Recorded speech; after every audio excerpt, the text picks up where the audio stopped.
Hey good people, and welcome back to the channel. In a few moments, I'll be sharing my thoughts and feelings on episode 10 of season 15's Naked and Afraid.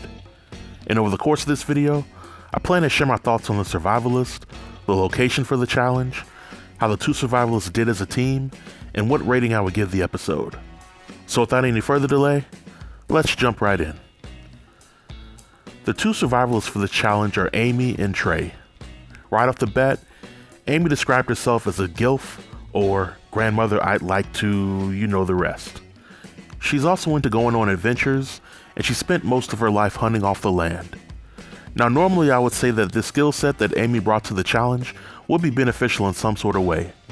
However, we really never got to see Amy hunting during the episode. But then there's Trey, who is an experienced caver and has experience building shelters as well as fires. Trey's big story was that several years ago, he was trapped in a cave for 39 hours before being rescued.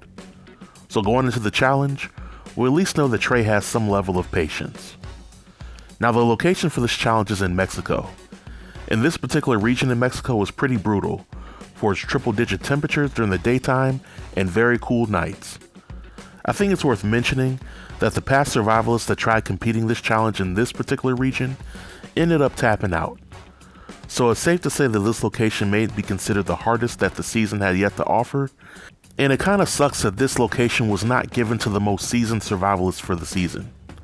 Now when it comes to how Amy and Trey did as a team, I have to say that they were looking very promising that first couple of days.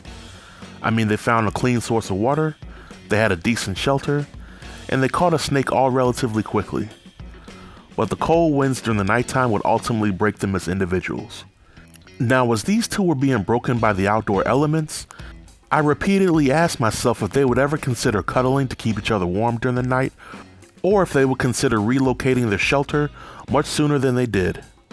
But I guess that when you're in the thick of things, these ideas may not always come to mind.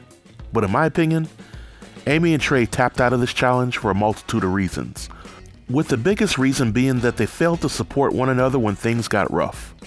And as much as I hate to pass judgment, I know that if I were in that situation, I probably would have tapped out a whole lot sooner than they did. But I do believe that Amy and Trey would have made it to at least day 12 if they were able to complement each other in areas that they may have been weak in. But if I had to give this episode a rating, I would give it a C. There was a challenge earlier in the season that caused production to stage an intervention because the climate was too cold for the survivalists. I think that it was unfair to the survivalists for this episode not to be given the same lifeline in order to complete the challenge. But aside from that, I enjoyed watching the episode and I felt like it played out like it should have. But this marks the end of my review. If you have any questions or comments related to the review or the episode, feel free to leave them below in the comment section and I'll be sure to reply to everybody. Until next time, stay tuned and stay safe. Peace.